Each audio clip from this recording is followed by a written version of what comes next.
ओम श्री सरस्वत्यै नमः। श्री गुरुभ्यो नमः। वक्रतुंड महाकाय सूर्यकोटि समप्रभ निर्विघ्नं कुरु मे देव सर्वकार्येषु सर्वदा। सरस्वती नमस्तुभ्यं वरदे कामरूपिणी विद्यारंभं करिष्यामि सिद्धिर्भवतु मे सदा। ओम नमः प्रणवार्थाय शुद्धज्ञानैकमूर्तये निर्मलाय प्रशान्ताय दक्षिणामूर्तये नमः।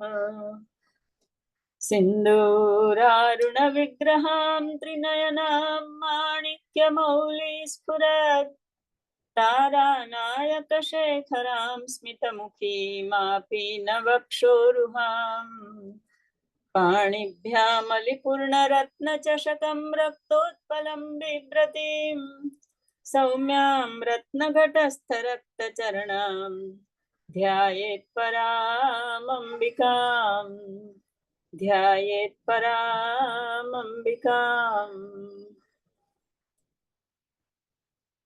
મંત્ર માતૃકા પુષ્પમાલા સ્તોત્ર નો આજે અંતિમ પડાવ છે। 13 શ્લોક સુધી આપણે આગળના વિડીયોમાં જોઈ ગયા છીએ। આજે 14મા શ્લોકથી શરૂ કરશું। આની અંદર બધા હવે આરતી પછીના અમુક ઉપચારો એ દર્શાવવાનો આચાર્યશ્રીએ પ્રયત્ન કર્યો છે અને છેલ્લે ફલશ્રુતિ આપી છે છેલ્લા 2 શ્લોકમાં। ખૂબ સુંદર રીતે બધું વર્ણન છે। આપણે જોઈએ 14મો શ્લોક કરજો। 14મો શ્લોક। 14મો જ મૂક્યો।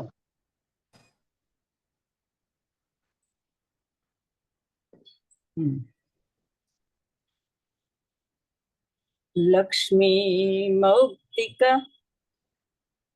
14માં આવ્યો નથી મને હજી।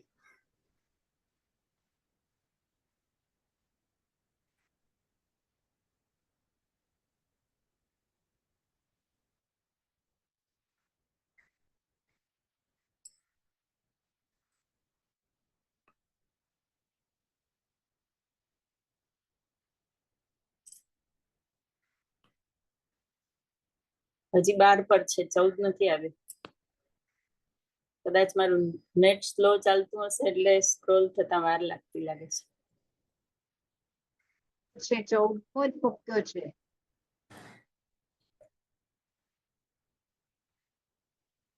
હા 14મો જ છે। હવે આવ્યો।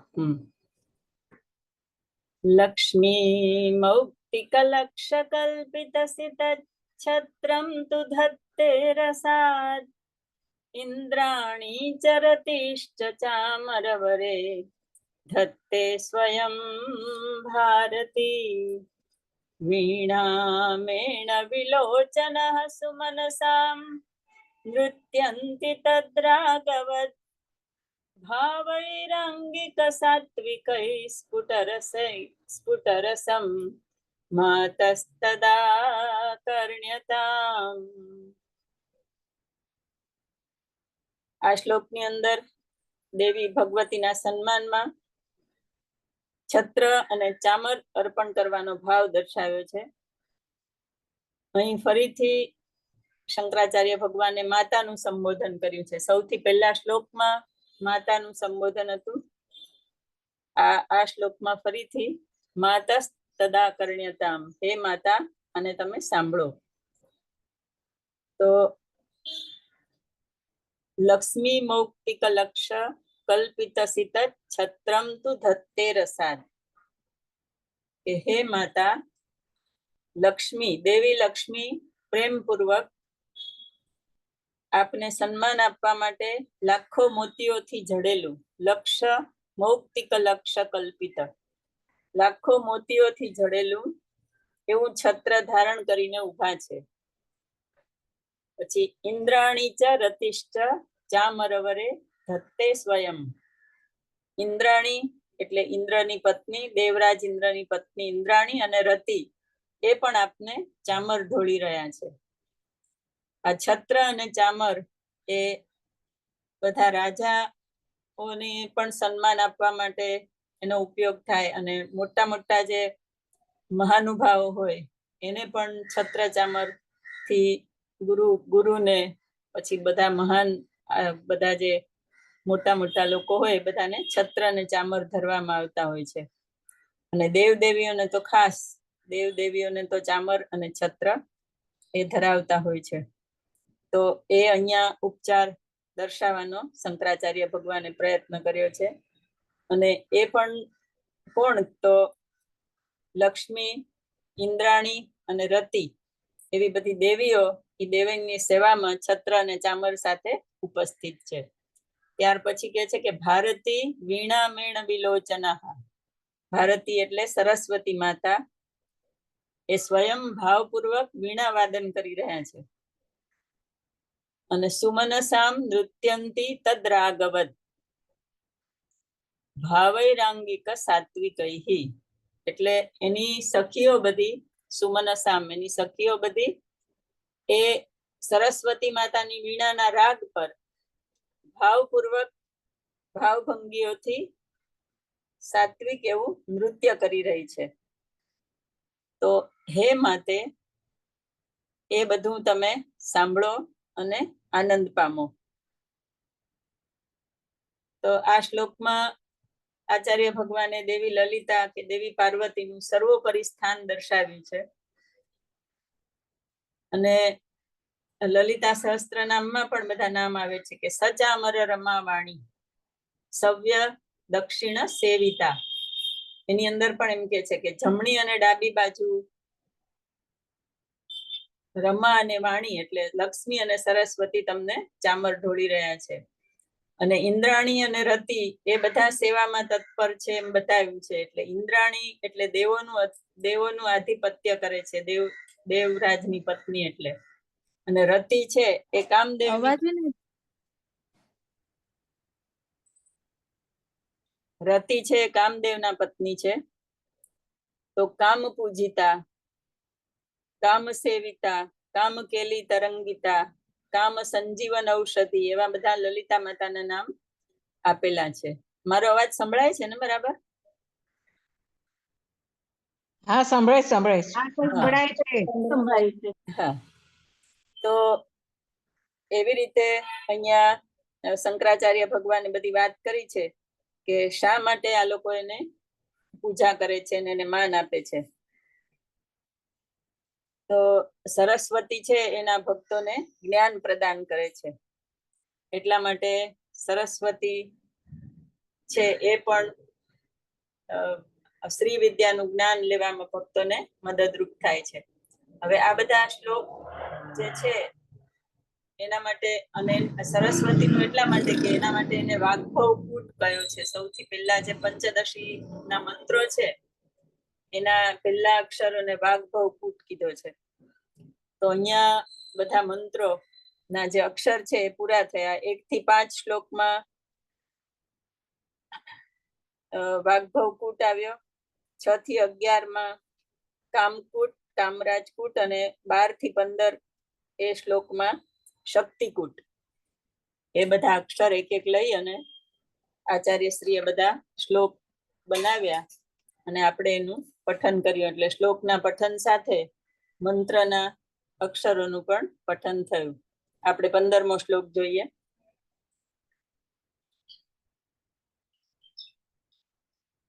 હિંકારત્રય સંપુટેન મનુનો પાસ્યે ત્રયી મૌલિભિઃ વાક્યૈર્લક્ષ્યતનોત વસ્તુતિ વિધૌ કો વા ક્ષમેતાંબિકે સલ્લાપઃ સ્તુતયઃ પ્રદક્ષિણશતં સંચાર એવાસ્તુતે સંવેશો નમસઃ સહસ્રમખિલં ત્વત્પ્રીતયે કલ્પતામ. આ શ્લોકમાં હવે સમગ્ર ઉપચાર પૂર્ણ કર્યા પછી સાધક સ્તુતિ અને પ્રદક્ષિણા, પ્રણામ, નમસ્કાર એનો બધો ભાવ અર્પણ કરે છે અને સંબોધન કર્યું છે અંબિકા. હે અંબિકે, રિંકારત્રય સંપુટેન મનુના ઉપાસ્યે. 3 રિંકારના સંપુટથી સ્વયંભૂ મનુ જે બ્રહ્માના પુત્ર એ આપણી ઉપાસના કરે છે. પછી ત્રયી મૌલિભિ એટલે 3 વેદો અને ઉપનિષદો એ બધું પણ તમારા ગુણગાન ગાય છે. તો વાક્ય વિલક્ષતનો તવ સ્તુતિ વિધૌ કો વા ક્ષમેતાંબિકે. તો સામાન્ય વાણીથી આપની સ્તુતિ કરવાની ક્ષમતા કોની છે? અર્થાત કોઈ ન કરી શકે. સામાન્ય વાણીથી એની દેવીના વૈભવની કે દેવીના મહિમાની ગાન કરવું એ આપણા માટે ખૂબ અશક્ય છે. કારણ કે જ્યાં વેદ એનું ગાન કરતા હોય, મનુ જેનો રીમકારથી ઉપાસના કરતા હોય, ત્યાં સામાન્ય માણસની વાણી શું વિસાતમાં એમ. છતાં પણ મારો સમગ્ર વાણી વિલાસ સલ્લાપાહા એટલે મારો સમગ્ર વાણી વિલાસ એ તમારી સ્તુતિ બની જાય. પ્રદક્ષિણ સતમ સંચાર એ વાસ્તુતે. અને મારો સમગ્ર સંચાર એટલે મારી જે હાલચાલ છે એ તમારી પ્રદક્ષિણા બની જાય. અને સંવેશો નમસઃ સહસ્રમખિલમ ત્વત પ્રીતયે કલ્પતામ. અને હું જે આળોટું કે હું જે શું લાંબો થઈને એ બધી તમારી સાષ્ટાંગ નમસ્કાર બની જાય એવી હું તમને પ્રાર્થના કરું છું. અને એ બધું હું તમને ખુશ કરવા માટે અર્પણ કરું છું. માનસ ભાવથી હવે અહીંયા પોતે પ્રદક્ષિણા અને સંચાર આપણે કેવા સાષ્ટાંગ નમસ્કાર એ બધું અર્પણ કરે છે, સ્તુતિ અર્પણ કરે છે. એટલે આપણે શિવ માનસ પૂજામાં પણ કહીએ છીએ કે સંચાર પદયો પ્રદક્ષિણ વિધિ સ્તોત્રાણી સર્વા ગિરવ. મારી સમગ્ર વાણી છે એ તમારા સ્તોત્ર બની જાય. યદ્યત કર્મ કરોમિ તત્તદખિલમ શંભો તવારાધનમ. એવી રીતે અહીંયા પણ કે છે કે મારું જે પણ વાણી વિલાસ છે, મારું જે પણ સંચાર છે એ બધું તમારે માટે સ્તુતિ અને પ્રદક્ષિણા બની જાય. અને મારું જે આળોટવાનું કે મારું જે છે એ તમારી સાષ્ટાંગ નમસ્કાર બની જાય. એવી રીતે અહીંયા ખૂબ ભાવપૂર્વક પ્રાર્થના કરેલી છે. આગળના શ્લોકમાં પણ આપણે છત્ર અને ચામર જોયું, ત્યાં પણ શિવ માનસ પૂજાનો શ્લોક યાદ કર્યા વગર ન રહી શકીએ. છત્રમ ચામરયોર્યુગમ યજનકમ ચાદર્શકમ નિર્મલમ વીણા ભેરી મૃદંગકા હલકલા ગીતમ ચ નૃત્યમ તથા. એ જ બધું અહીંયા અલગ શબ્દોમાં આચાર્યશ્રીએ વર્ણવ્યું છે. આપણે એનો અનુભવ કર્યો. હવે આ શ્લોક સુધીમાં પંચદશી મંત્રના દરેક અક્ષરો પૂર્ણ થાય છે. આથી સાધક હવે જ્ઞાન પ્રાપ્તિ થતા દ્વૈત ભાવથી જે પૂજા કરતો હતો, જે બધું માતાજીને અર્પણ કરતા હતા, સમગ્ર બધી વસ્તુઓ, ભોજન અર્પણ કર્યું, સ્નાન અર્પણ કર્યું, પછી વસ્ત્ર અર્પણ કર્યું, એ બધી વસ્તુઓ અર્પણ કરી. એમાં દ્વૈત ભાવ હતો કે હું છું અને દેવી છે અને હું એને અર્પણ કરું છું. એટલે સગુણ રૂપે બધી પૂજા એને કરી. તેમાંથી હવે આ શ્લોક સુધી આવતા આવતા એ નિર્ગુણ પરબ્રહ્મના ભાવ સુધી ભક્ત પહોંચી જાય છે અને એને સર્વમ બ્રહ્મમયમ નો ભાવ અનુભવાય છે. એટલા માટે કહે છે કે જે કાંઈ સર્વ હું કરું છું એ બધું તમારું જ છે અને તમને જ અર્પણ છે.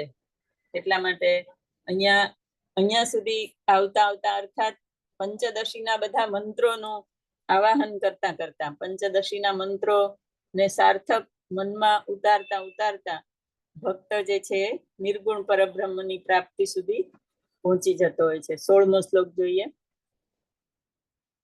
16મો શ્લોક.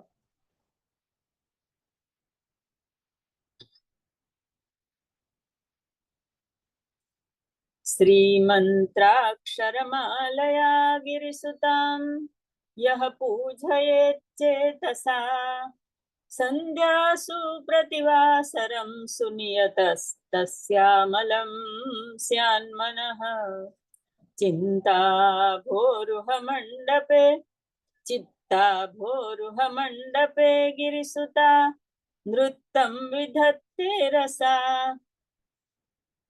વાણી વક્ત્ર સરોરુહે જલધિજા ગેહે જગન મંગલા. હવે અહીંયા ફલશ્રુતિ વર્ણવે છે શંકરાચાર્ય ભગવાન.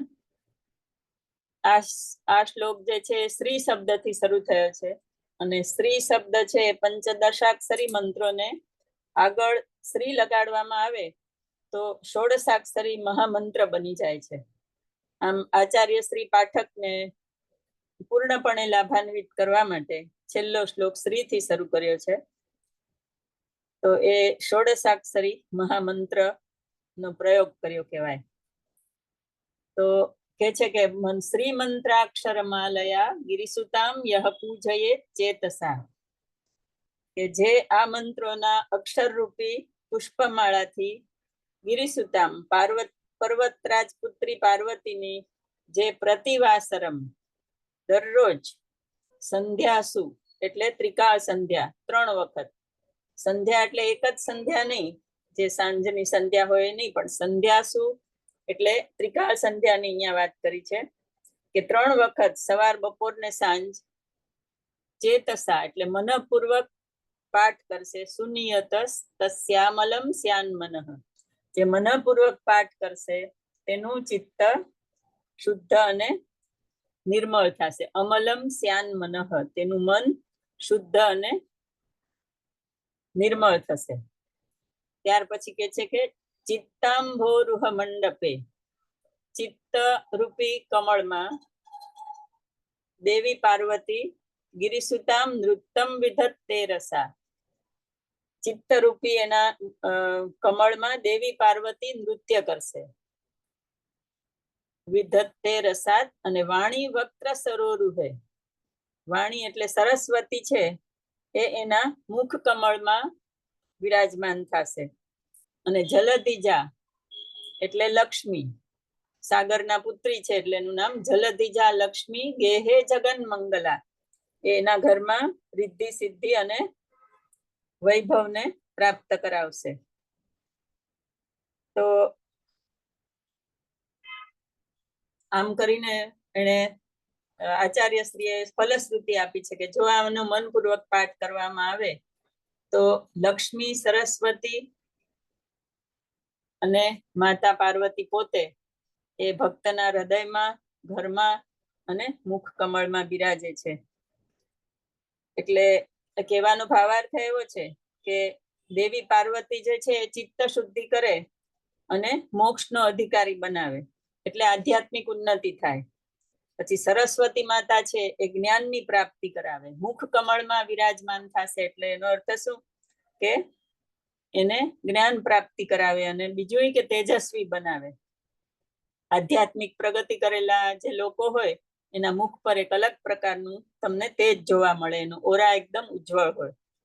અને એવા ભક્તોને લક્ષ્મી છે એ રિદ્ધિ સિદ્ધિ અને વૈભવથી પરિતૃપ્ત કરે જ. એટલે આમ આ સ્તોત્રનો પાઠ છે એ ભક્તોને સર્વ રીતે સુખ આપનાર છે. 17મો શ્લોક જોઈએ. ખૂબ સરસ ફલશ્રુતિ આપી. હવે છેલ્લા શ્લોકમાં કે છે કે ઇતિ ગિરિવર પુત્રી પાદરાજીવ ભૂષા ભુવન મમલયંતી સુક્તિ સૌરભ્ય સારૈ શિવ પદમ કરંદસ્યંદિનીયમ નિબદ્ધા મદયતુ કવિ ભૃંગાન માતૃકા પુષ્પમાલા. આ સ્તોત્રથી શંકરાચાર્ય ભગવાને સુંદર રીતે સ્તોત્રનું સમાપન કર્યું છે અને કહે છે કે આ જે મંત્રમાળા છે એ માતા પાર્વતીના ચરણ કમળની શોભા બની રહે. ગિરિવર પુત્રી પાદ રાજીવ ભૂષા, ગિરિવર પુત્રી પાર્વતીના ચરણ કમળની શોભા બની રહે. અને એ પુષ્પમાળાની દિવ્ય સુગંધ ભુવનમ અમલયંતી સુક્તિ સૌરભ્ય સારૈ, અને પુષ્પમાળાની દિવ્ય સુગંધ છે એ ભુવનમ સમગ્ર વિશ્વમાં પ્રસરી રહે અને વિશ્વને શાંતિ અને શુદ્ધિ પ્રદાન કરે. અને પછી આગળ કે છે કે શિવપદ મકરંદ સ્યંદનીયમ નિબદ્ધા, શિવના ચરણ કમળોમાં અમૃત રસનું પાન માતૃકા પુષ્પમાળા જપનાર ભમરાઓ કરતા રહે, અર્થાત દેવીને પ્રસન્ન કરવા માટે કરીને શિવ સુધી પહોંચાય છે. અને શિવ છે એ જ મોક્ષ આપવાના અધિકારી છે, મોક્ષના દાતા છે. અને દેવી છે એ શિવ જ્ઞાન પ્રદાયિની છે. એટલે એમ કે છે કે શિવના ચરણ કમળોમાંથી અમૃત રસ ઝરે. દેવીને તમે પુષ્પમાળા અર્પણ કરો એટલે તમને શિવ સુધી પહોંચાડે. અને શિવના ચરણ કમળમાંથી જે વહેતી અમૃત ધારા છે એનું માતૃકા પુષ્પમાલા જપનાર કવિઓ એટલે ભક્તો એનું ભમરાઓ રૂપે એનું પાન કરતા રહે. ખૂબ સુંદર રીતે સમાપન કર્યું છે. ઇતિ શ્રીમદ શંકર ભગવત પાદ રચિત મંત્ર માતૃકા માલા સ્તવ સંપૂર્ણ.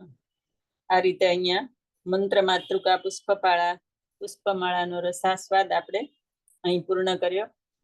આશા રાખું છું કે બધાને ખૂબ જ આનંદ આવ્યો હશે અને વારંવાર આ સ્તોત્રનું ગાન અને એના રસાસ્વાદ અને એના અર્થનું પઠન આપણે કરતા રહીશું અને મનને આનંદિત કરીને માતાના ચરણોમાં વિલીન થવાનો પ્રયત્ન કરશું. તો અહીંયા વિરામ લઈએ છીએ.